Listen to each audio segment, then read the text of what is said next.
ગુજરાતમાં ગાજવીજ સાથે કમોસમી વરસાદની વકી માર્કેટ યાર્ડમાં ખેતપેદાશો સુરક્ષિત રાખવા વહીવટીતંત્રની સૂચના।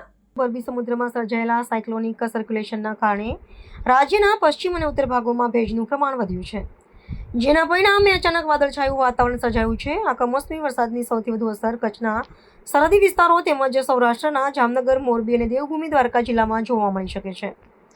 માર્ચ માસના અંતિમ સપ્તાહમાં સર્જાયેલી આ કુદરતી સ્થિતિને કારણે લઘુત્તમ તાપમાનમાં પણ આંશિક ઘટાડો નોંધાયો છે, જે ઉનાળાની શરૂઆતમાં શિયાળા જેવો અનુભવ કરાવી રહ્યો છે। કૃષિ નિષ્ણાતો આ માવઠાને રવિ પાક માટે અત્યંત નુકસાનકારક માની રહ્યા છે, કારણ કે અત્યારે ઘઉં, જીરું અને વરિયાળી જેવા પાકોની લાગણીની મોસમ ચાલી રહી છે। જો ભારે પવન અને ગાજવીજ સાથે વરસાદ પડે તો તૈયાર પાકને વ્યાપક નુકસાન થવાની ભીતિ છે, જેનાથી ખેડૂતોની આર્થિક સ્થિતિ પર વિપરીત અસર પડી શકે છે। રાજ્યના કૃષિ વિભાગ દ્વારા જિલ્લા કક્ષાએ માર્ગદર્શિકા જારી કરવામાં આવી છે, જેમાં ખેડૂતોને તેમનો તૈયાર માલ સુરક્ષિત સ્થળે ખસેડવા અને માર્કેટયાર્ડમાં ખેતપેદાશોને ઢાંકીને રાખવા માટે તાકીદ કરવામાં આવી છે।